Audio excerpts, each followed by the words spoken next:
வணக்கம். ரொம்ப முக்கியமான பதிவு. இந்துக்களுக்கு ஆபத்து அப்படின்னு சொல்லித்தான் மோடியும் அமித்ஷாவும் ஆட்சி பொறுப்பிற்கு வந்தார்கள்.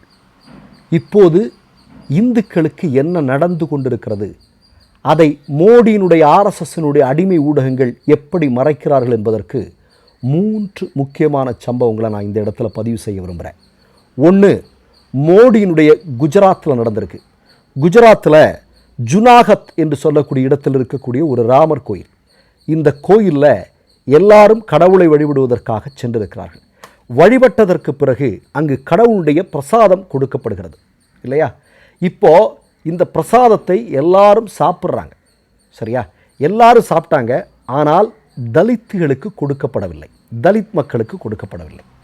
தலித் மக்களிடம் என்ன சொல்லியிருக்கிறார்கள்னா, அங்கே இருக்கக்கூடிய சாதி இந்துக்கள் என்ன சொல்லியிருக்காங்கன்னா, போய் நீங்கள் சொந்த தட்டோட வாங்க, அந்த தட்டில் வேணும்னா இந்த பிரசாதத்தை போட்டு சாப்பிடுங்க, இல்லைன்னா உங்களுக்கு பிரசாதம் கிடையாது. இந்து தலித்துகள் அங்கிருந்து விரட்டி அடிக்கப்பட்டிருக்கிறார்கள். இது மோடியினுடைய குஜராத்தில் நடந்திருக்கு. மோடி ஒரு வார்த்தை பேசலை, அமித்ஷா ஒரு வார்த்தை பேசலை. வழக்கம் போல் ஆர்எஸ்எஸ் தலைவர் மோகன் பாகவத் பொத்திக்கிட்டு இருக்கிறார். சரியா? இது சம்பவம் 1. ரெண்டாவது ஒரு மிக முக்கியமான சம்பவம் என்ன அப்படின்னு பார்த்தீங்கன்னா, ஒடிஷாவில் நடந்த சம்பவம் 2 சம்பவங்கள். ஒன்று, நவீன் பட்நாயக் என்று சொல்லக்கூடிய ஒடிஷாவினுடைய முன்னாள் முதல்வர், சுமார் ஒரு 20 வருடங்கள் ஆட்சி பொறுப்பில் இருந்தவர்.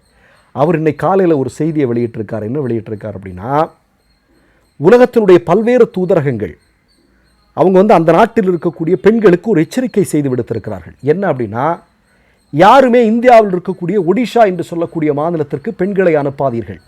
அந்த பாஜக ஆட்சி நடக்கக்கூடிய மாநிலம் பெண்களுக்கு பாதுகாப்பற்றது என்று சொல்லியிருக்கிறார்கள். 3, இதே ஒடிஷா மாநிலத்தில் சில தினங்களுக்கு முன்பு உலகமே அதிர்ச்சி அடையக்கூடிய அளவிற்கான ஒரு புகைப்படம் ஒன்று வெளியானது, ஒரு வீடியோ ஒன்று வெளியானது. என்ன அது? ஒரு பழங்குடியினத்தை சார்ந்த ஒரு இந்து சகோதரன். ஆனால் பழங்குடிகள் தங்களை இந்து என்று சொன்னால் அவங்க நம்மளை அடிக்க வருவாங்க, அது வேற. ஆனால் இங்கே சொல்ல வேண்டியிருக்கிறது, மோடிக்கும் அமித்ஷாவுக்கு இதை நம்ம சொல்ல வேண்டியிருக்கு. அதாவது, ஒரு பழங்குடியினத்தை சார்ந்த ஒரு தலித் சகோதரன், தன்னுடைய சகோதரி இறந்து போகிறாள். அவளுடைய வங்கி கணக்கில் இருக்கக்கூடிய கொஞ்சம் பணத்தை எடுக்கிறதுக்காக ஒடிஷாவில் பாஜக ஆட்சி நடக்கக்கூடிய இடத்துல இருக்கக்கூடிய வங்கிக்கு செல்கிறார். அங்கே அவர்கள் பல்வேறு கேள்விகளை கேட்கிறார்கள். அதை கொடு, இதை கொடு, அப்படி கொடு, இப்படி கொடுன்னு. இந்த பழங்குடியினத்தை சார்ந்த மனிதர் நேராக சென்று தன்னுடைய சகோதரியை புதைக்கப்பட்ட இடத்திலிருந்து அதை தோண்டி எடுத்து அந்த பிணத்தை தூக்கி தோளில் போட்டுட்டு நேராக பேங்குக்கு போயிருக்கிறார். இது உலகத்தையே அதிர்ச்சி அடைய வைத்திருக்கிறது. அடுத்ததாக ஒரு செய்தி, நீங்கள் இந்தியா டுடேயில் வந்திருக்கக்கூடிய செய்தி, அதாவது இந்தியன் ஆர்கியாலஜி டிபார்ட்மெண்ட் தீனதயாள் உபாத்யாயனுடைய பேரில் 2019 ஏறத்தாழ ஒரு 298 கோடியில் 25 ஏக்கர் நிலத்தில் ஒரு பெரிய இன்ஸ்டியூஷன் ஒன்று மோடி திறந்து வைக்கிறார். நல்லா கேட்டுங்க, 2019. இன்றைக்கி 2026. அங்கே மொத்தம் எத்தனை பேர் படிக்கிறாங்க தெரியுமா? 16 பேர். எந்த இந்துக்களும் அங்கே படிக்கிறதுக்கு முடியல, படிக்க போகலை. அப்போது என்ன நடந்து கொண்டிருக்கிறது? இந்துக்களுக்கு அங்கே படிக்கிறதுக்கு இடம் இல்லையா? இல்லை இந்துக்கள் இன்னும் அதுக்குன்னு பிறகு 2011 பிறகு படிக்கலையா? ஏன் அங்கே போகலை? ஏன் பிற்படுத்தப்பட்ட தாழ்த்தப்பட்ட சமூகத்தை சார்ந்த இந்துக்கள் அங்கே படிக்கலை அப்படிங்கிற ஒரு மிக முக்கியமான கேள்வியை இந்தியா டுடே எழுப்பியிருக்கிறது. இப்போ நான் என்ன சொல்கிறேன், நம்ம தமிழ்நாடை எடுத்துங்க. தமிழ்நாடு ஏராளமான பழங்குடி மக்கள் இருக்கிறார்கள் இல்லையா? நம்ம சின்ன வயசுலேயே படிச்சிருப்போம், தோடர்கள் அப்படின்லாம் நம்ம நிறைய படிச்சிருக்கிறோம். எங்கேயாவது ஒடிசாவில் மோடியினுடைய ஆட்சி நடக்கக்கூடிய இடத்துல நடந்தது மாதிரியான ஒரு சம்பவத்தை நீங்கள் பார்க்க முடியுமா? பார்க்க முடியாது, பார்க்கவே முடியாது. அப்படி ஒரு சம்பவத்தை நீங்கள் பார்க்கவே முடியாது.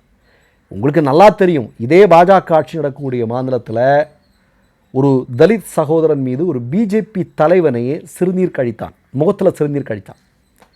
அதெல்லாம் நம்ம மறந்துட மாட்டோம், யாருமே மறக்க போகிறதில்லை. இப்போ நான் எதற்காக இதையெல்லாம் சொல்கிறேன் அப்படின்னா, மோடியும் அமித்ஷாவும் ஆர்எஸ்எஸ்ன்னு சொல்லுது இந்துக்களுக்கு ஆபத்து, இந்துக்களுக்கு ஆபத்துன்னு சொல்கிறாங்க.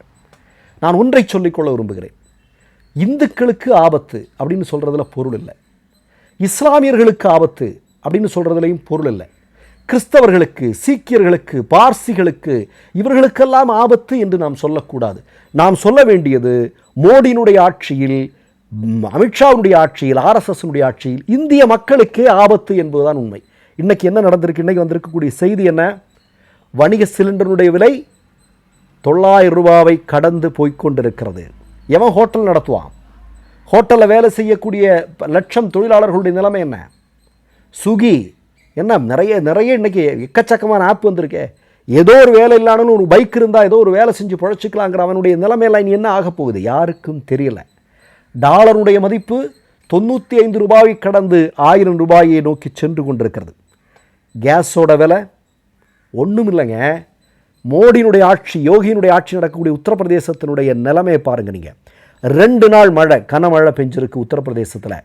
24 பேர் செத்துருக்கிறான். 24 பேர் செத்துருக்கிறார்கள். அடுத்து இன்னொன்று சொல்கிறேன். இங்கேருந்து கஷ்டப்பட்டு படித்து ஏதோ ஒன்று பண்ணி அமெரிக்கா அப்படின்னு சொல்லி போனால் அவன் இப்போ என்ன சொல்கிறான்னா, அங்கே இருக்கக்கூடிய மிகப்பெரிய நிறுவனங்களுடைய சிஇஓக்கள் எல்லாமே இந்தியர் திரும்பி போடா, வெளியே போடா அப்படின்னு சொல்லிட்டு அவன் நடவடிக்கை எடுக்கிறான். ஏன்னா பல ஆயிரக்கணக்கான மக்கள் படிக்க முடியாமல் அங்கேருந்து வெளியே வர்றான். பிளைனில் ஏற்றி விடுறான், சிறுநீர் கூட கழிக்க விடலை, வயரையும் கட்டிக்கிட்டு வந்து இறங்குறான். மோடிக்கு ஒரு சத்தத்தையும் காணும். மோடி அங்கே போகிறாரு, இங்கே போகிறாரு, டான்ஸ் ஆடுறாரு, அப்படி இப்படின்லாம் செய்திகள் வருது. ஆனால் இந்தியாவில் இருக்கக்கூடிய இந்துக்களுடைய நிலைமை, இந்தியாவில் இருக்கக்கூடிய இந்தியர்களுடைய நிலைமை மோடியினுடைய ஆட்சியில் எவ்வளோ பெரிய சிக்கலாக போயிட்டு. அதனால தான் சொல்கிறேன், கவுண்ட் டவுன் ஸ்டார்ட் ஆகிடுச்சு மோடிக்கு என்று நாம் சுருக்கி விட வேண்டாம். ஆர்எஸ்எஸ் பாஜகவிற்கு இந்தியாவில் கவுண்ட் டவுன் ஸ்டார்ட் ஆகிடுச்சு. அவ்வளோதான். இவர்களுடைய ஆட்சியை இந்திய மக்கள் அகற்றுவார்கள். நான் திரும்ப சொல்கிறேங்க, கடந்த ஒரு 10-12 வருஷமாக நம்ம சொல்லிகிட்டு இருக்கிறோம். மோடியினுடைய ஆட்சிக்கு முடிவு கட்டுறதோட பாஜக ஆர்எஸ்எஸ்க்கு இனி ஒரு 100 வருடமானாலும் இந்தியாவில் ஆட்சி பொறுப்பிற்கு வர முடியாது.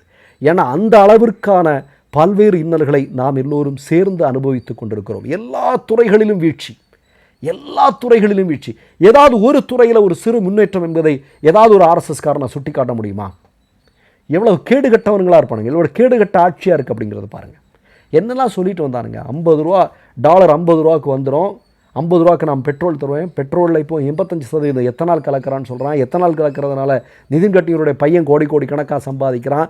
அதானி அதானி ஆசியாவிலே மிகப்பெரிய பணக்காரனாக மாறுறான். இங்கே இருக்கக்கூடிய மக்கள் என்ன நிலைமைக்கு ஆகிறாங்க? எப்படிப்பட்ட ஒரு எவ்வளவு மோசமான ஆட்சிங்க, கொஞ்சம் யோசிச்சு பாருங்கள். நீங்கள் நான் திரும்பவும் சொல்கிறேன், ஆர்எஸ்எஸ் ஆட்சிக்கு முடிவு கட்டுவதற்கான நாட்களை இந்திய மக்கள் குறித்து விட்டார்கள். Count down start. மற்றொரு நிகழ்வில் சந்திப்போம். நன்றி, வணக்கம். 3 யூடியூப் சேனல்கள் வியாபாரத்திற்கு இருக்கிறது.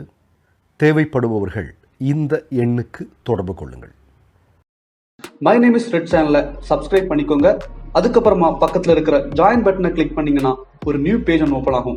அதுலேயும் ஜாயின் பட்டனே கிளிக் பண்ணிக்கோங்க. அதில் பார்த்தீங்கன்னா credit card, debit card options இருக்கு. இதில் உங்களுக்கு விசா, மாஸ்டர் கார்டு, ரிப்பே அப்படின்னு 3 ஆப்ஷன்ஸ் கொடுத்துருக்காங்க. அதில் நீங்கள் எந்த கார்டு சூஸ் பண்ணுறீங்களோ அந்த கார்டோட நம்பர் என்டர் பண்ணிக்கோங்க. அப்புறமா கார்டோட வேலிடிட்டி மந்த் அண்ட் இயரை டைப் பண்ணிக்கோங்க. அடுத்தபடியா உங்க கார்டோட பின்னால சிவிசி கோடுன்னு சொல்லிட்டு 3 நம்பர்ஸ் கொடுத்துருப்பாங்க. அந்த நம்பர் இதில் என்டர் பண்ணிக்கோங்க. அப்புறமா அட்ரஸ் அண்ட் இன்ஃபர்மேஷன் என்டர் பண்ணிட்டு பைங்கிற பட்டனை கிளிக் பண்ணிக்கோங்க. ஒருவேளை உங்க கார்டு நம்பர் இன்வாலிட்னு காமிச்சிச்சுன்னா உங்க கார்டுல இன்டர்நேஷனல் யூசேஜை எனேபிள் பண்ணுங்க.